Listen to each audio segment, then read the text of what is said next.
আসসালামু আলাইকুম রহমতুল্লাহ। আজকে আমরা আল আজহার ইউনিভার্সিটির ভিতরের অংশ এবং বাহিরের অংশ দেখার চেষ্টা করব। তো আল আজহার ইউনিভার্সিটি একটি মসজিদ কেন্দ্রিক প্রতিষ্ঠান। এই মসজিদ থেকেই ভার্সিটিটির উৎপত্তি এবং আমরা মসজিদটার ভিডিও দেখেছি, আগের পর্বে আমি এটা করেছিলাম।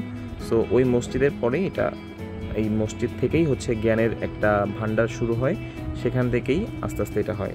এই যে কুল্লিয়াটা দেখতে পাচ্ছেন, এখানে আমাদের বাংলাদেশের প্রখ্যাত আলেম মিজানুর রহমান আজহারি এখানে পড়াশোনা করেছেন।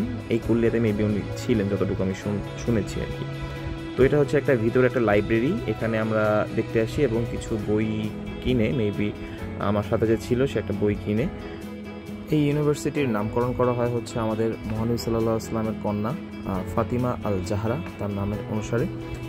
এই বিশ্ববিদ্যালয়টিতে অনেক সাবজেক্টেই পড়ানো হয় এবং আপনারা এই বিষয়টা গুগল করলে আরও ভালোভাবে জানতে পারবেন। ইসলামিক সাবজেক্টগুলো, ইসলামিক আইন, এগুলো বেশি পড়ানো হয়। Islamic studies and Quranic science, like এই টাইপের সাবজেক্টগুলো বেশি। তারপর আপনার এখানে বিজ্ঞানও আছে, ইঞ্জিনিয়ারিংও আছে। সো ভার্সিটির এই অল ওভার ক্যাম্পাস আরও বড়, অনেক বড়। এটা দেখানো আসলে সম্ভব না, আমরা অল্প টাইম গিয়েছিলাম।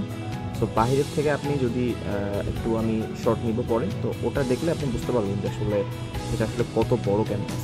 পুরা কায়রার মধ্যে এটা সবথেকে বেশি জায়গা নিয়ে আসে।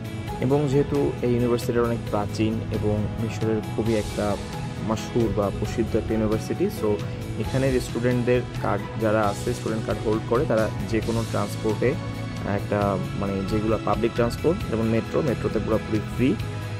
এবং যেসব জায়গায় আপনাকে টিকিট পারচেস করতে হয় সেখানে আপনি পুরা 10% আপনার কাছ থেকে টিকিটের টাকা লাগবে। সো এটা আসলে একটা হিউজ একটা অ্যামাউন্ট কমে যায়। যেমন আমি পিরামিড দেখতে গিয়েছিলাম, ওখানে আপনার 500-600 পাউন্ড করে যদি আপনার টিকিটের দাম হয়, আমাদের দিতে হয়েছে মাত্র অনলি 50 পাউন্ড কি 40 পাউন্ড এমন।